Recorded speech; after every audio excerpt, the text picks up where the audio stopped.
Hi, today I will be talking about a book which is new, I know, but I've been wanting to do this for a while now because I love reading and I don't really have anyone to talk to about books, so I figured I would do it here.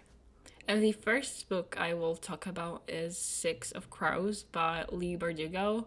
It's a very popular and highly praised book, and yes, I know it was released in 2015, and everyone already knows what it's about, but I never got to reading it before now. And hey, maybe there is that one person watching this that still hasn't read it either. And also, to keep it art related, I will be drawing my version of the cover. So, how this will work is first, I will give you a summary of the book, kind of like what people do in reading blogs, except not really because I already read the whole book. So, if you haven't read it and you don't want to be spoiled, I would skip that part. After that, there will be a non spoiler review, and then I will move on to talk about a couple of spoilers, and all parts will be timestamped, so feel free to skip to whatever part interests you. The book begins from the perspective of a man named Joost, patrolling the outside of a house belonging to a rich merchant called Hode. That's Hoede, and I don't know if I'm saying that right, but this is how I'm gonna say it from now on. Sorry if I'm butchering it. Anyway, we learn that Joost has a crush on Anya, a healer employed by Hode. Healers in this book use magic, and the magical people in this world are called Grisha.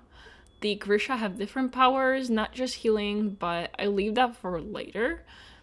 Anyway, Joost comes up to a workshop where Anya should be, but he finds out that she's gone. He's confused, and while he's pondering on it, he notices something by the merchant's boathouse. He quickly realizes that in a huge metal box there is Anya, and she's sitting opposite of a young boy. Hode and another merchant are also present. They start experimenting on the young boy using Anya, giving her something they call param, as Hode gives an order to his soldier to cut the boy's finger off to test the healer's power. She, on the other hand, commands the soldier to shoot the glass through which Juice was watching them. All hell breaks loose as she's controlling everyone.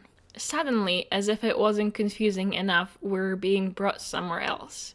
Now we're witnesses to a parley between Cosbreaker with his gang and Gilles, who is a lieutenant of another opposing gang, concerning the territory of one of the local harbors.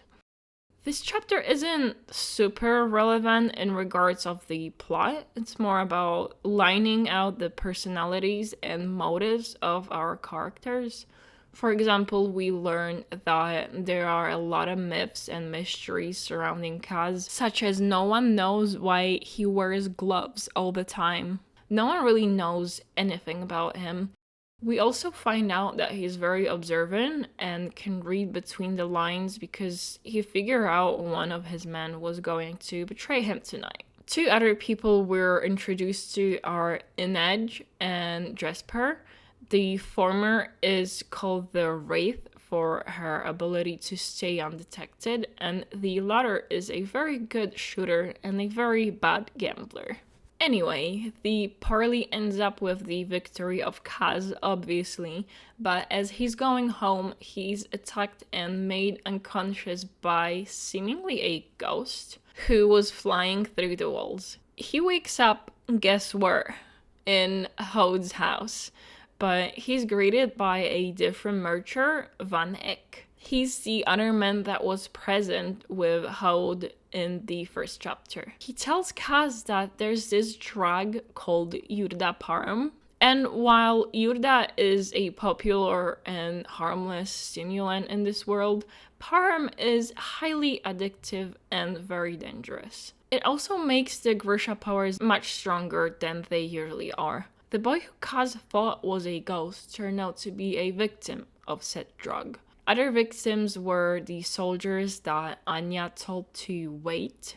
So this is literally all they've done until this point. Stand there and wait for her. And unfortunately for them, she drowned, so they are stuck like that. This is where we learn about the inventor of Param, Boyul Bayer, and the plan for a heist to save him from a prison at the ice court where he is kept. Kaz agrees and picks Inej and Jesper to be part of his crew, and also Nina, a healer, and Matthias, who she loves, but they have to break him out of a prison. Matthias is a soldier of Fjerda, a land that hates creatures and aims to eradicate all of them. The story of these two is very complicated, but also very interesting, but more on that later. They need him because the prison is in Fjerda and he knows its layout. When they rescue Matthias, he's very angry and doesn't want to go with them, and the first thing that he does is try to strangle Nina. But Kaz presents him with a promise of a pardon and return to being a soldier, which they called Druskel. Only then he reluctantly agrees. When they go back, Kaz introduces his squad to its sixth and last member, a boy named Wylan, who specializes in explosives. He's been a part of their gang, which they called the Dregs, by the way, but they didn't know until now that he's Van Eck's son. And by they, I mean everyone except Kaz, because Kaz apparently knows everything somehow. So Wylan is supposed to be the guarantee that they will get the 30 million kruge that they were promised. They talk about the plan and they're supposed to arrive at the ice court during a holiday when there's gonna be a lot of guests and they can remain unnoticed. Before they leave, they need to gather some supplies, and while Inej is in the town, she passes a place of her previous employment, so to speak, or rather a place where she was kept after she got abducted by slavers and bought by an owner of a brothel called Helene. I mean, the owner's name is Helene, the place's name is Menagerie. As a Suli girl, Inej was treated there like an exotic thing to play with and just be able to tell stories that you've been with a Suli girl. And how did she get out of there? Of course, Kaz rescued her. She's suddenly stopped by Helene, who mysteriously tells her, "You'll wear my silks again, I promise." Inej is pretty shaken by this and walks off to the harbor where their ship is located. And then the ship explodes. Turns out they're attacked by gang members, the same gang that we were dealing with in the beginning of this book, but not only. There's another one involved as well, and we can tell by the tattoos on their arms. Inej gets badly wounded, but gets saved by Nina when they're already on the ship. And now you might be confused how they're on the ship if it exploded. The first one was just a bait in case something like that happened. While Inej is unconscious, Kaz interrogates and tortures the attacking gang's member. And by the way, that scene is so gross. I didn't expect it from a young adult book. Maybe I'm just overly sensitive because I especially hate things regarding eyes. Like, my eyes started to hurt from just reading the description of what was happening, and I will spare you the details. So if you want to know what happens, sorry, you have to read the book, or I don't know, find someone else who does talk about it. But yeah, we learned that a man called Pekka Rollins is behind the attack, and Kaz has a personal vendetta against him because he killed his brother Jordi. There's a flashback where we find out that after the death of their father, they sold his farm and went to Ketterdam, where they met a man named Hertzun, and he promised them a lot of money from stocks. But they were lied to, and the man disappeared, and Kaz and his brother lost all their money and had nowhere to live, and they got sick. Jordi died from it, but Kaz survived. He had to learn how to fend for himself and made a promise to himself to kill the man that made his brother die. Later on in his life, Kaz saw Hertzun again, but turns out that it wasn't his real name. It's actually, you guessed it, Pekka Rollins.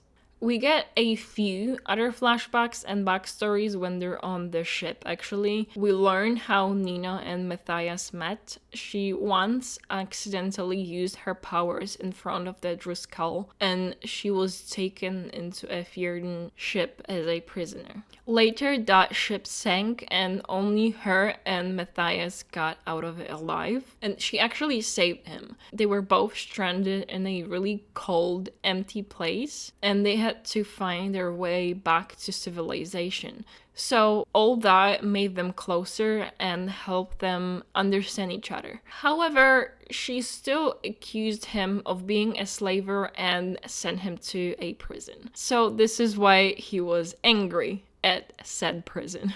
We also learn about Jesper and that he went to Ketterdam to study at a university, but instead he started gambling and losing, and so he's constantly in debt. So this heist is a good opportunity for him to get out of it. Finally, about after a week, they arrive in Fjerda. They have to walk for a while in the snow, and at one point they notice something. It turns out to be a pyre where 2 bodies of Grisha lie burnt. They notice one of them is still alive, so Jesper shoots them, and because it's loud, they're now afraid that someone will know that they're there. Nina gets really upset at Matthias for defending the Driscoll and what they do to Grishas. They get into a fight, and she reveals that she sold him out to protect herself and she had no other option, and that she's been trying to free him ever since. The group gets attacked by Grishas under the influence of Param, and they defeat them, but Nina wants to bury them out of respect. Matthias joins her, and they say that they will catch up to the rest of the group. This experience reminds them of the time they were in a similar situation before, and they bond over it. When they arrive in a town, they go to a tavern to look at the ice court from a distance and wait for a chance to get in. Their plan is to get a hold of a prisoner wagon and swap 6 of them out for themselves. So they do that. They uproot a tree to stop a wagon. Kaz opens the door and freezes at the sight of the prisoners standing tight, one next to another, all shackled together with bags covering their heads. They lose some time because of it, but they manage to get themselves in and pretend to be prisoners just in time. However, Kaz faints on the way to the ice court. We get another throwback where we learn how his brother died exactly. After he got scammed, they had no money to live and had to sell everything they had and lived under a bridge. A plague got to his brother first and then to himself, but only Kaz made it out alive. But the men cleaning up the bodies didn't know that, and they got him with many other dead bodies onto a sick boat and then on a barge where eventually they would be set on fire. So at night, he used his brother's body as a raft and swam back to the harbor. So that's why Kaz both wears his gloves and why he had such a visceral reaction in the carriage. They get through security, and on the way to the cells, they see a bunch of military tanks as well as bodies of Rollins's gang members hanging. They try to get into the ice court as well, but failed. The group is put in 2 cells, boys separate and the girls separate. Jesper activates a toxic gas to put other prisoners to sleep, and then takes some iron out of the gate to make a lockpick. Surprise, he's a Grisha too. They split. Jesper and Matthias get ropes. Kaz and Wylan free Nina and Inej. Then Kaz and Nina go to look for Bo Yulbayer in regular prison cells, and the rest of them go to the incinerator room where Inej is supposed to climb up the chimney. So she starts, but it's really hot because it turns out that the prisoners' clothes were recently burned, but not theirs. She discovers her shoes and Kaz's gloves that help her climb. In the meantime, Nina and Kaz look through the cells, but Kaz isn't actually looking for Yulbayer, but Pekka.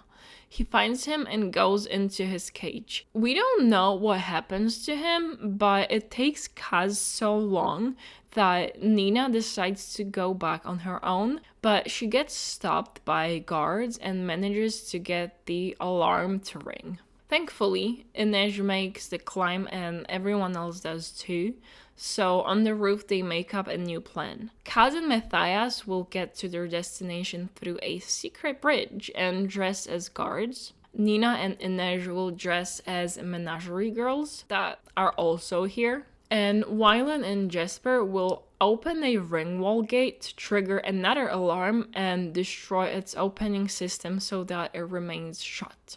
Nina and Inej dress up, but at a security checkpoint, Inej is detained and Nina is left to find out where Yulbayer is kept on her own. She sees the Driscoll leader, Jarl Brum, even though she thought he was dead. She seduces him and convinces him to show her where they keep the Grisha, and he coaxes her to walk into one of the cells because he actually recognized her too. Matthias appears behind Brum, and it turns out he double-crossed her. But did he really? Of course not, and he renders him unconscious and frees Nina, and then they go get Yulbayer. But it turns out that he's dead, and instead they find his son, Kiwei Yulbo. They free him, destroy the Yurda Parim lab, and run away. In the meantime, Helene sees Inej and tells the guards who she is. Inej grabs her throat, pretending to strangle her, but in reality, she wanted to steal a diamond from her necklace. She gets put in jail, but Wylan and Jesper free her after ringing the alarm. They break a glass wall with a diamond drill, steal a tank that's behind the glass, and drive into a wall with it and drive off. After everyone is reunited, they drive in the tank to the harbor, but are met with Fjordan army and a dragged Grisha. It turns out that Kiwei has a little bit of Param left, and Nina takes it to defeat their enemies. Then they sail off. Nina struggles with withdrawals on the ship, but she must endure the pain as Param is so strong that taking a second dose would hook her forever without a way to go back to her normal self. When they arrive at the meeting spot with Van Eck, she remains on the ship along with Wylan. But as it turns out, Van Eck never meant to give them the money, as he wanted Yulbayer to make him more Param for profit. He also reveals that Wylan can't read, and because of that he thinks that his son is a moron, and he destroys the group's ship. Kaz reveals to him that who he actually thinks is Kiwei is actually Wylan, because Nina changed his face, and she and the real Kiwei are in a secret place. In turn, Van Eck is really upset and he captures Inej and gives Kaz a week to tell him where Yulbo is. Also, remember when Kaz found Pekka Rollins in Ice Court? You're supposed to think that he killed him, since this is Kaz's whole reason why he does anything. However, that's not what happened. Kaz has decided that for his revenge to be meaningful, Pekka can't die defenseless in a prison cell, and he releases him instead. And now Kaz stands in front of him, offering him shares of Fifth Harbor and the club that he owns in return for money that will help him rescue Inej. So that's it for the plot summary, and now I will talk about whether I liked the book or not. And I think that the answer is pretty simple for me. Yes, I did enjoy it. A lot, actually. Though I did find the beginning a bit slow and confusing. I get that the first few chapters were important to lay out the background and what's going on and to get to know the characters better. But I found myself having to reread a lot of things from these first chapters because I was so confused and I was like, hold on, what's going on? I get that probably if I read the Grisha trilogy first, I would have an easier time understanding what was going on, but I didn't know this is technically a sequel when I started reading it. And when I found out that these series are in the same universe and happen one after another, I went to Google to try to find out if I even should start with this duology or if I'm gonna not understand what's going on. And the consensus was that yes, I can read it separately, but that there are a few references and that the series doesn't go too deep into the Grisha powers, how they work, etc. And yeah, that was true. And if you don't mind not knowing everything that's going on, know that after the starting confusion, it does get better. For me, it picked up around page 80, and it might sound like a lot, but it really isn't. And I think that it's well worth it for the rest of the book. I think it's so worth to read it mainly for its characters. This is where Leigh Bardugo's writing shines the most. She created people so convincing and so different from each other that her world just feels alive. You know these books where you feel like there's only one or two really fleshed out characters, and that's even when you're lucky, and then the rest feels like fillers just are to push the plot forward. This is not one of those books. And it's not just that within their dialogue they feel real, but the author creates their backstories in such a way that you want to keep reading to find out what happened and why this person is the way that they are. Like, why does Kaz wear his gloves all the time? And why does he feel so icky when someone is touching him? Or why do Matthias and Nina hate each other so much? You find that out along when you're reading in places that it makes sense. For example, we get to know most of Kaz's background when he's in a situation that re-traumatizes him. If we knew that before, or if we found out after, I don't know, in his conversation with another team member, or just as a later throwback, then that scene might not have been as impactful. Also, because we're dealing with morally gray characters, I think giving them fleshed out backstories is important so that we as readers don't feel like they're just edgy to be edgy and doing bad things just to do bad things. The way it's structured, you're initially like, what is this dude's problem? And then you get it explained and you're like, oh, I get why you're like this. And you cheer them on. The whole book is written in an interesting way, honestly, and by that I mean there are some non-linear parts. For example, the chapter will start with a sentence like, Inej was late for the meeting. Before that, she was running some errands for Kaz that included blah blah blah, and it just trails off to whatever was happening before for multiple pages, just for us to end up right where we started the chapter. I don't see that a lot, especially in young adult books, because I think it can go in a really wrong direction and become confusing. But here it works. One thing that did take me out a bit from this well-written story with cleverly developed characters were their ages. They're like 16 or 17 years old in the book, and to me, that's way too low for how they're portrayed and what they do.